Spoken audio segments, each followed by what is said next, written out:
Yaga. I don't want to pressure you here, buddy, but this is all on you. Okay, we're looking good. Please die to the poisons. Please die to the poisons. Oh! Hello everyone, and welcome to the free-to-play Rares Only Plus Challenge. On this account, I've been progressing through the game using champions who are rare, uncommon, or common plus any champion who is free and permanently available to all players. So, with all that out of the way, let's dive in. We are on day 262, and we're 8 days away from Vizix the Unbound, and she is going to be massive for my progression in Doom Tower Hard. Not only that, but Night Elves Faction Wars 2. Speaking of Faction Wars, holy moly, we finished Skinwalker's Stage 21. We've got 63 out of 63 stars in Skinwalkers. It is 100% complete. We did that in the live stream this Saturday. It was a nightmare. It was a journey, but we got there in the end. I'll show you real quick the team that I used to get it done. We used Yaga the Insatiable as my primary damage dealer, and he was built in a destroy set. I have since moved his gear pieces back onto my armor gear where they were stolen from, just so I didn't lose them. And for Yaga, I did end up getting his masteries to increase his damage output and increase the likelihood that he places the poisons on all of his skills. So this, in the end, was the final step that I took after lots and lots of trial and error. After tons of trial and error, this was the straw that broke the camel's back, as it were. This was the final change that I made to push me over the edge. Over the course of the night, after run after run after run, we were making tweaks and iterations, all that stuff. When plan A didn't work, we went to plan B. When plan B didn't work, we went to plan C. When plan C didn't work, we went to plan D, etc., etc. So we were just changing and iterating on this team over the course of the night until we finally found a formula that worked. So Yaga was my damage dealer. Then we had Meat Carver Tolag, no masteries. What he brings to the fight, to the team, the role that he fills on my team is my healer and reviver. So he revives here, he puts heals here. He's got a really cool passive that when a heal falls off, it gets, when it expires or is removed or stolen, whatever, that continuous heal is replaced by a smaller one. And Lamabur is also placing continuous heals. So the two of them have a really incredible synergy just to keep my team alive. He's in I thought he was in regen, but it turns out he's just in resist set. Whoops. Oh well, moving on. Channeler, 3 pieces of speed gear. I need him moving fast because he was my turn meter booster. He's at 231 speed, so like good speed, but not like crazy. It's not like he's moving at 300 speed or whatever. But his primary role on this team was to be a turn meter booster and a speed buffer. That's pretty much it. Through the waves, he does have this really strong stun. It's a 75% chance to stun on a 3-turn cooldown, and this came in clutch when we were fighting the Valkyrie waves on the lower stages. Speaking of Valkyrie waves, we have the MVP for Skinwalker's Faction Wars. Gnarlhorn does a 100% chance to provoke on a 3-turn cooldown. It just places it. It cannot weak hit, so as long as you have enough accuracy and you don't get 3%ed, this will place on all enemies. It is very powerful. He is super consistent, and he was super clutch for taking down those Valkyries. After we beat the Valkyrie waves, and it was in our rearview mirror, I brought in, actually, it was Greybeard, Gnarlhorn, and Channeler. The 3 of them together were sort of my crowd-controlled dream team. So the provokes from Gnarlhorn, and then the single target stuns from Channeler, and the A1 provokes from Greybeard, and then getting them to move fast enough to cycle through their skills to come back to those powerful cooldowns. We have Channeler with the turn meter boost and the increased speed buff. These 3 champions together are the reason I was able to overcome the Valkyrie wave. And in fact, I didn't even have Greybeard built at the start of the night. He was in my vault. But I knew that I needed more crowd control to take down the Valkyries. So I spontaneously 6-starred and fully ascended and all that stuff, and built Greybeard on the spot. I even had to use I didn't have enough food on supply, so I dug into my reserve vault, and I used Ninja, Loki, and Alice as 5-star chickens because I can't use them on my account anyway due to the parameters of my challenge and the restrictions. So why not, right? Now we're one step closer to Lydia, who I can use on this account. And then Lammerber, he was bringing an all battles speed aura, a nice single target heal, and an AoE continuous heal like I spoke on before to pair with Meat Carver Tolag's passive to keep heals on all the team. And then he's got a really cool A1 too. It attacks one enemy 2 times, and each hit has a 35% chance of filling a random ally's turn meter by 5%. This was big. Like, just those tiny little incremental gains anywhere you can get it. The reason we had Yaga in a destroy set was for Skinwalker's stage 21, the final boss. He is the boss that does the health swap on a 12-turn cooldown. So it is a DPS race.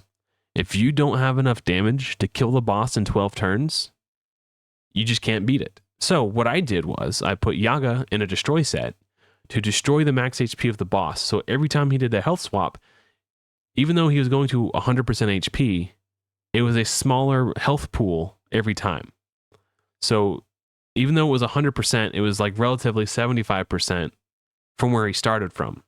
And it was this tactic and a lot of patience and just playing with my A game and manualing the fight that I was eventually able to get it done. So just, yeah, when plan A failed, we went to plan B. When plan B failed, we went to plan C. When plan C failed, we went to plan D.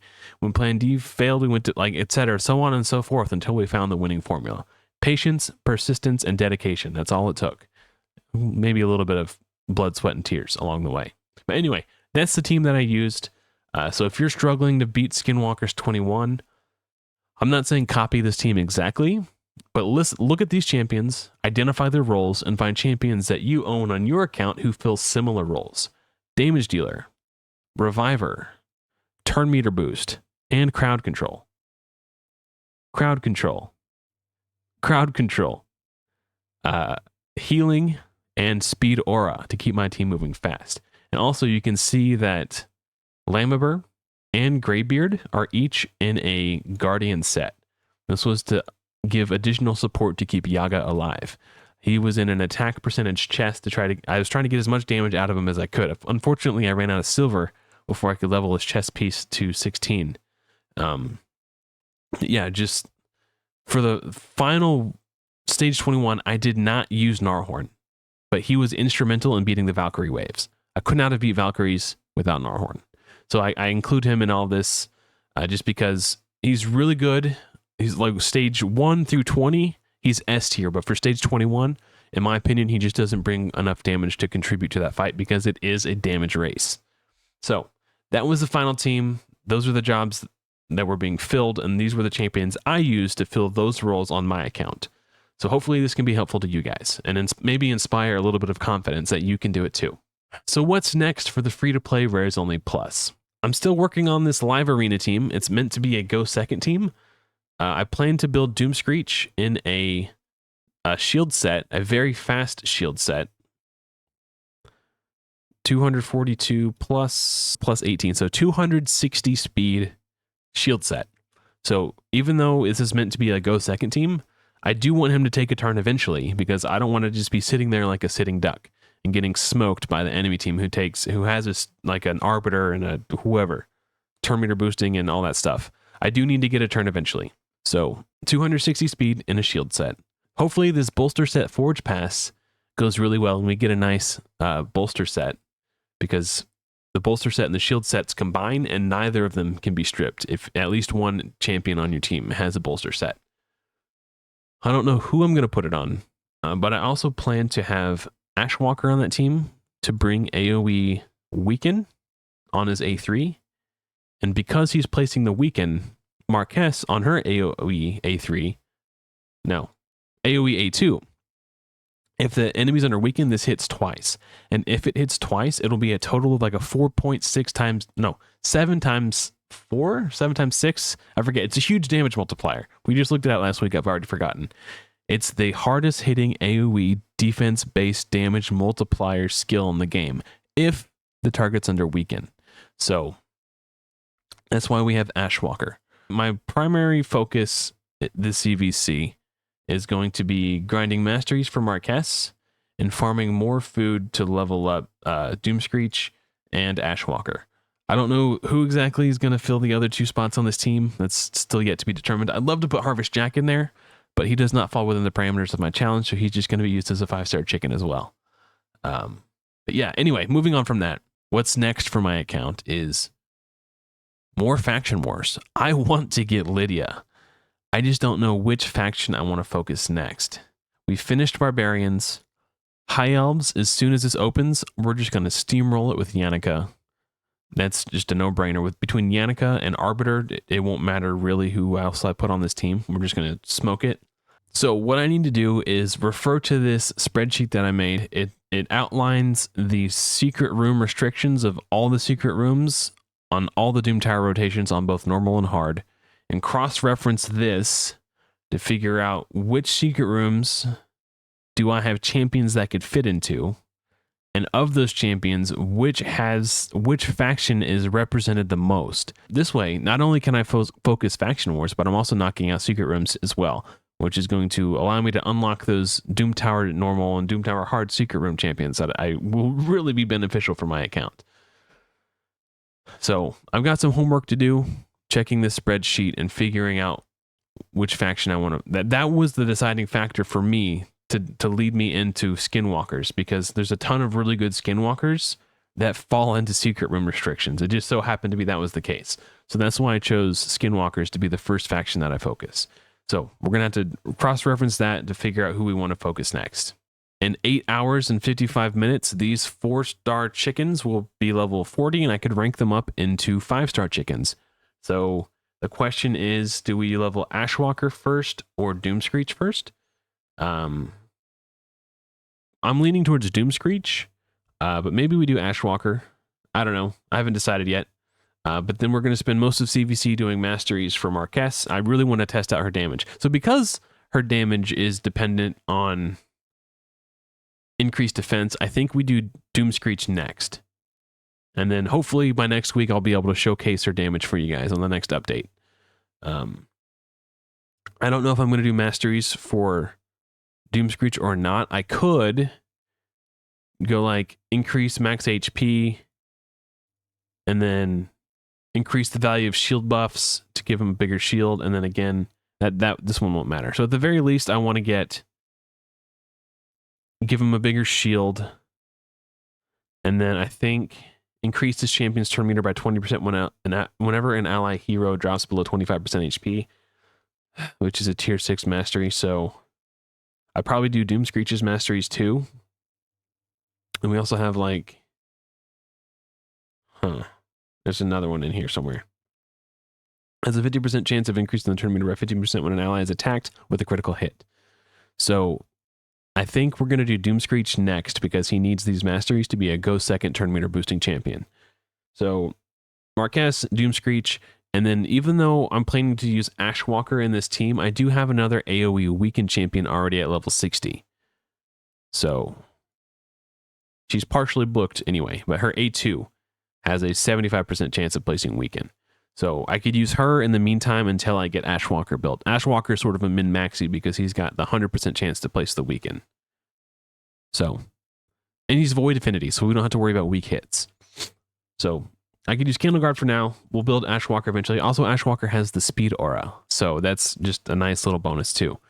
12% speed aura in all battles. In other news, another long-term goal that I've set for myself is to try to get Drexlar Blood Twin to 5-star Ascension. The reason I want to do this is because at 5-star Ascension, it goes all the way up to a 60% chance of placing a protected smite debuff. This also gives him 75 more resist and 75 more accuracy. Also at 4-star, he gains another 1000 HP. So what I've been doing on my Drexlar is I've been ascending his gear. I almost want to re-roll this until I get HP.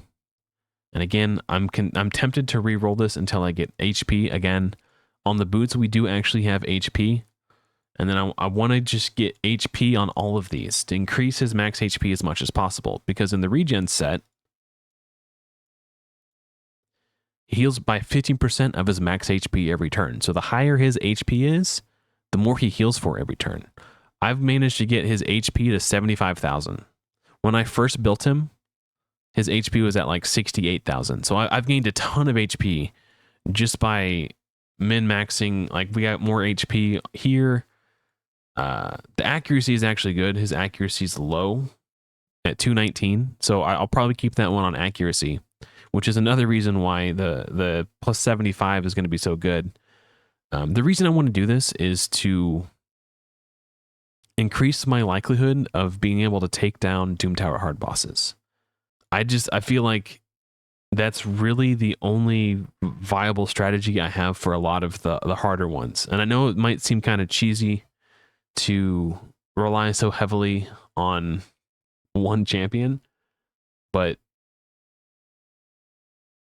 sometimes you just got to do what you got to do. Raid Shadow Legends is a game about making the best with what you're given. And because these are the champions I have access to, these are the champions I need to utilize to take down the challenges, to take down the bosses. If Drexlar is just the one-size-fits-all answer to everything, then that's cool, because that means you could do it too.